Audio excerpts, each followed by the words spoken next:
Welcome to the Comic Scoop. I'm here with my pretty decent haul of April 20th, 2022.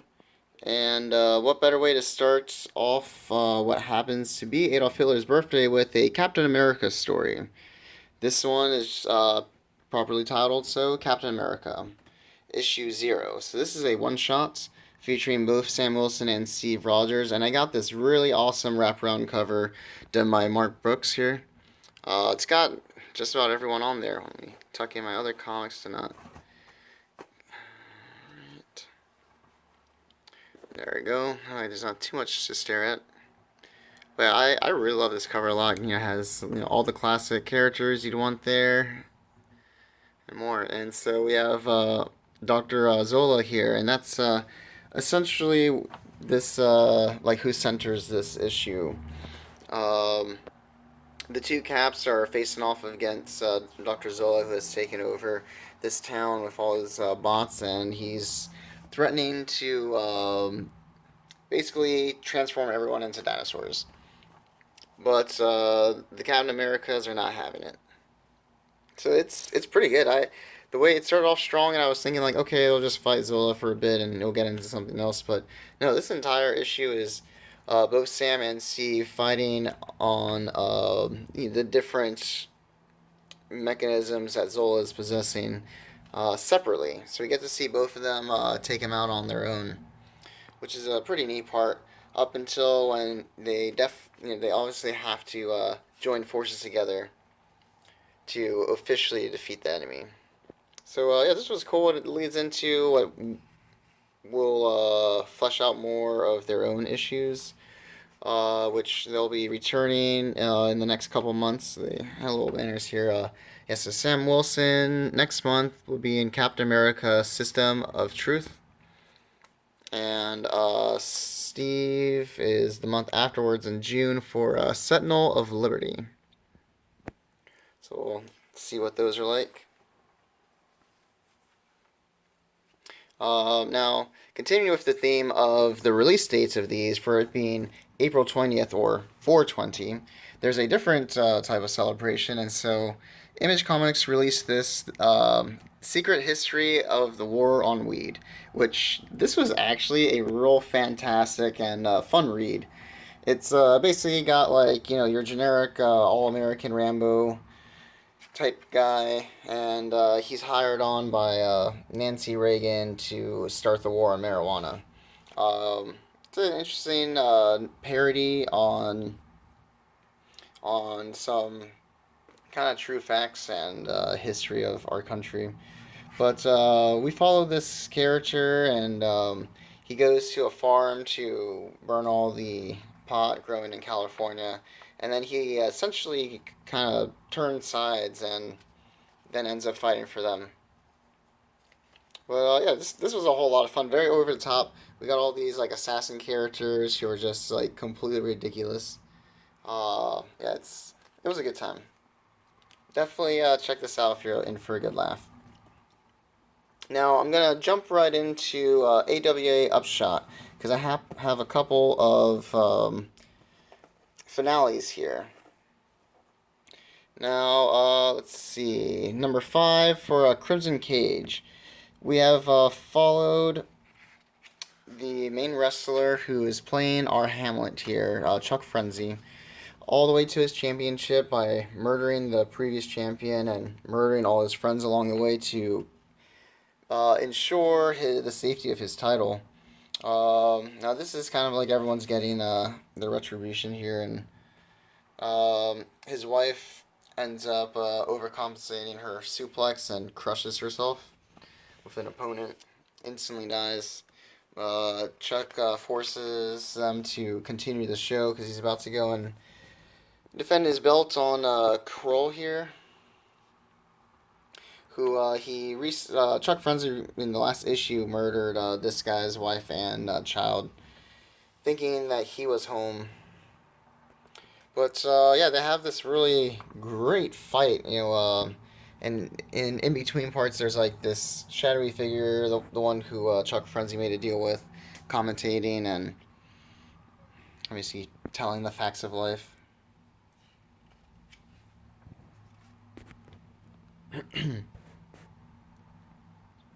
Yeah, this is a real intense fight, and I really love the part where Chuck is saying how they're now in his world, and there's all these demons searching around everywhere. But he gets thrown out of the cage, and he ends up losing his belt. He gets pinned down to three. And at first I'm thinking like, oh, that's just how they're ending it. But then when he's walking out, um, Kroll had stops him and mentions that he knows that he's who killed his family, and then he's cornered by the two brothers who were set up for the very first murder that Chuck Frenzy did, and they have their revenge on him. Very gruesome scene. I really loved this whole story. It was really cool. Very neat take on Hamlet, or sorry, on Macbeth, and definitely highly recommend. That was cool. Can't go wrong with luchadors. Now, AWA Upshot, this presents The Knighted, issue 5. So, at the end of the previous issue, Bob's nephew, uh, let's see, yeah, his nephew, Xavier, had found out that Bob was the knight. I thought this would play a bigger factor into it, maybe at some other point, but it's kind of just brushed under the rug, and we go into this march for dignity, and as the knight, Bob needs to be here because he discovered that the what are they called? The Bone Crushers were going to set some kind of terrorist attack, and the Bone Crusher goes face to face with the Knight. They have a pretty nice fight back and forth here. Of course, our hero, wins by tripping the little nail that's holding together Bone Crusher's arm.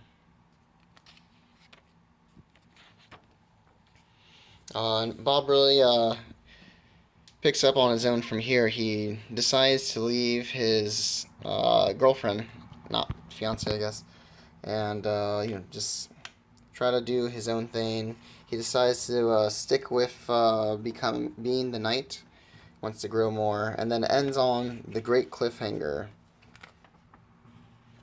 of the Bone Man breaking out of prison.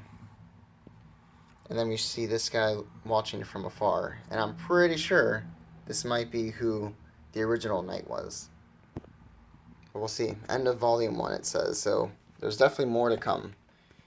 Now, sticking with AWA, here's the second to the finale, Primos, issue 3 out of 4.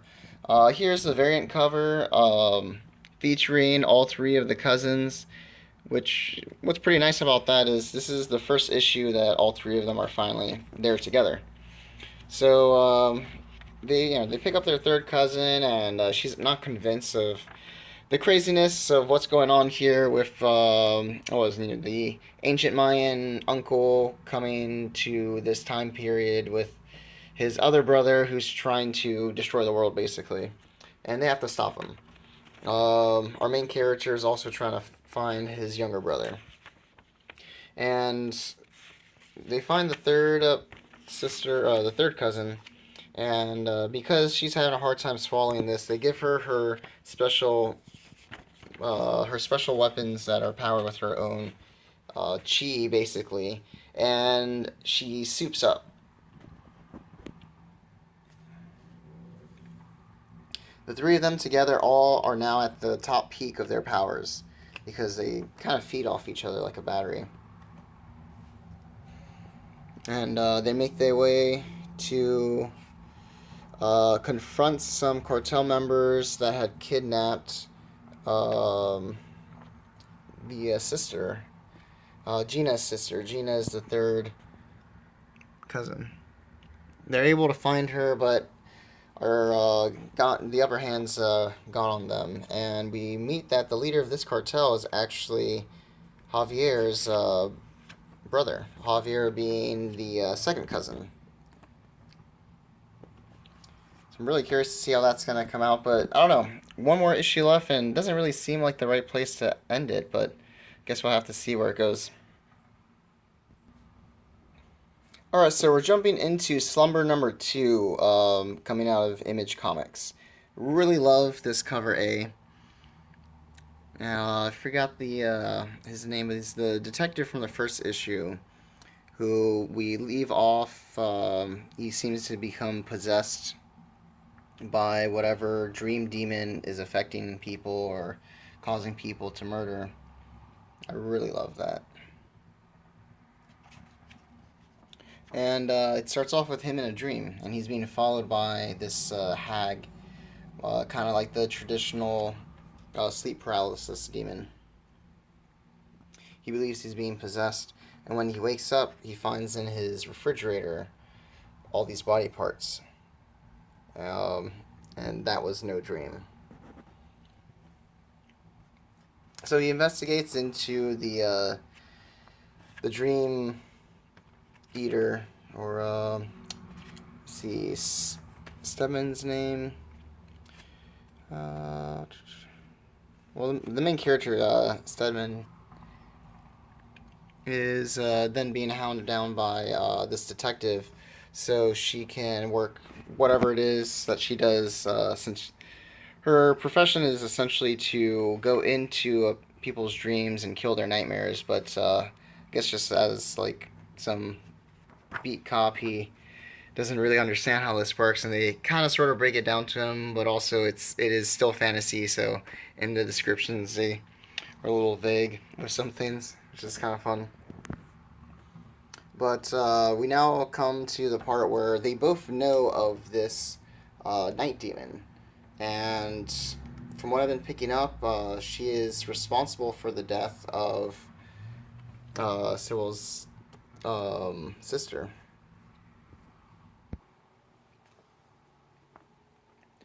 Well, together they explore further into it, and they come to this really odd tentacle-y windmill, and they discover that this night demon that they are searching for is on their tail.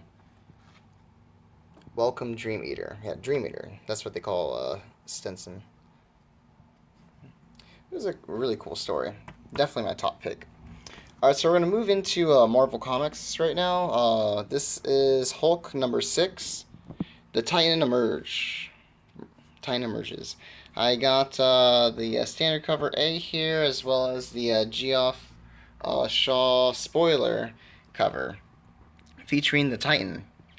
And this is essentially the Hulk's Hulk, is what they basically explain it as. There's all these different type of Hulks that are being created because of the Starship Hulk. And this is the finale of this first story arc for Hulk series, done by Donny Cates. But there's all these different kind of Hulks being created, and so it said, why wouldn't Hulk have his own Hulk?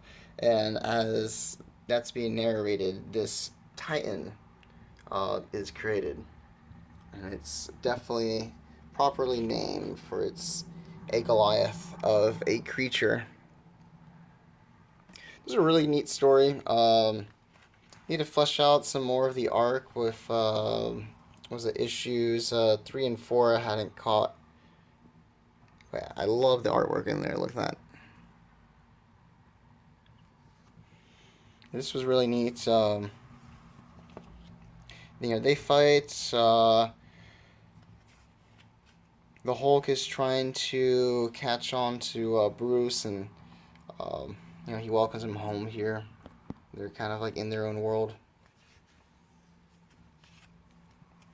It was interesting. I'm curious to where Case is going to take this. Let's see. Marvel. Sticking with Marvel, I have Wolverine number 20. This is the Fornes cover. I really like the scratches on the blinds there and the shadow of his claws.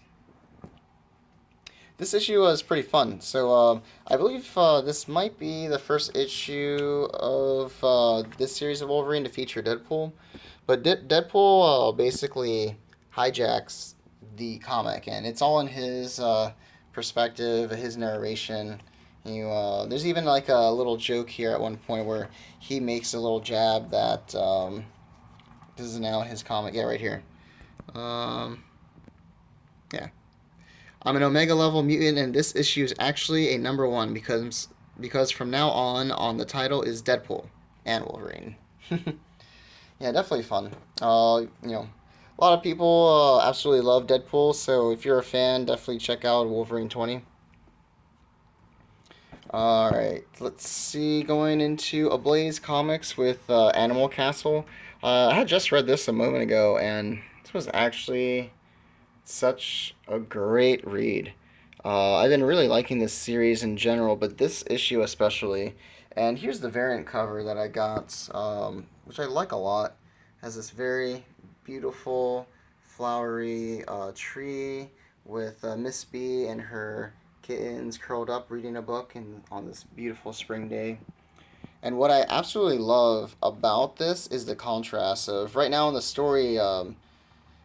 Miss B and the small group of rebellious animals are all huddled up in a barn in the middle of winter with no heat, um, literally freezing to death.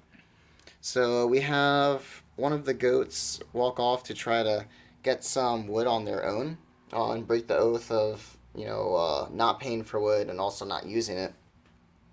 And the dogs murder her. They bite on her leg, but she soon dies afterwards. So all the animals go up to the window of the president and show their support in this. And President Silvo feels like he has to give in to them. And instead of giving them free wood, brings it down to like half price. And now singling out Miss B as their leader. And after taking a vote amongst themselves, Miss B tells President Silvo that they won't accept half price. They need free wood. So they continue on to freeze. And no one's doing any work. No work's getting done. There's no wood for anyone. And so even the dogs are freezing their puppies. Silvo and his mistress are even cold in their presidential room there. So President Silva decides to make an example of his guard dog number one and blame on this on him while also presenting free wood to everyone. That way he seems like a hero to the smaller thinkers. And this part was so heavy, and he leaves number one there to die and basically tells the audience to do as you will. And Miss B has to hold back some of them from doing anything until they all just kind of like run over her and beats number one to death. So it ends with this sentiment that victory is further than ever, even though they got the wood and all that. Yeah, that was a real good issue. So from DC Comics, I have Batman the Knight issue 4. This one was so great. We got Bruce Wayne in the center there of cover A, surrounded by some people you beat up, and this one's neat. So we're take place in North Korea, where Bruce Wayne is climbing up Paektu Mountain, and there's this school of martial arts that Bruce is trying to get into, and every time he keeps going up, he meets like the student there, and they fights a little bit, comes back, tries even harder and harder, until he's finally noticed that okay, he's not gonna give up. We gotta let him in. He has spirit, no matter how hard they fight. So he learns real quick how their society works. He's there to learn how to be disciplined and to do the work, so to speak. He's not there for any other purposes. But once their teacher starts to accept these assassins to train, Bruce is no longer feeling like this is the place for him, and he leaves, leaving his friend behind that he made there. And while he's leaving, these assassins corner, well, not corner, but they ambush Bruce and try to kill him. And it's only through the help of his friend that he's able to survive.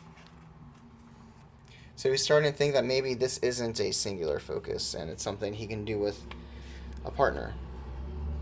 Yeah, they have a real awesome martial arts battle in the snow. Yeah, I really like this issue. I'm really looking forward to already. Issue 5 next month can't happen soon enough. Now I have just a couple more here, and I'm basically at the end of my video because I don't have much to say. Picked up a Nice House on the Lake. This is issue 8. And that kind of rhymed. I really love this cover and the snow there. It's really neat. Yeah, I haven't read this one. At this point, I'm now waiting for the series to be over. I'm still collecting them each month. I'm waiting for the series to be over so I can just reread it and read it all the way through because I kind of lost myself a couple of issues back there.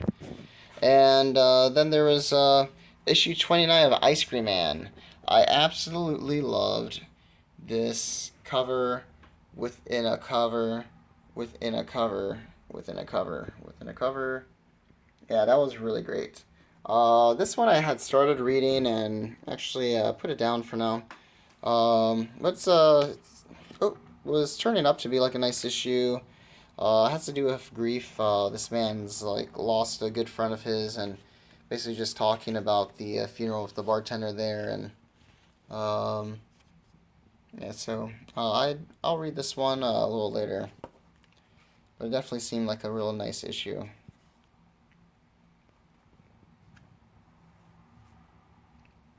Well, those are all my comics for today. Tune in, or keep your eyes out for a new video soon. After this, I'll have this week's for April 27th comics out. And hopefully it won't take me too long to go through that because that stack of comics is even thicker than this one. So, till then, guys, you all have a nice night and keep on keeping on. Bye.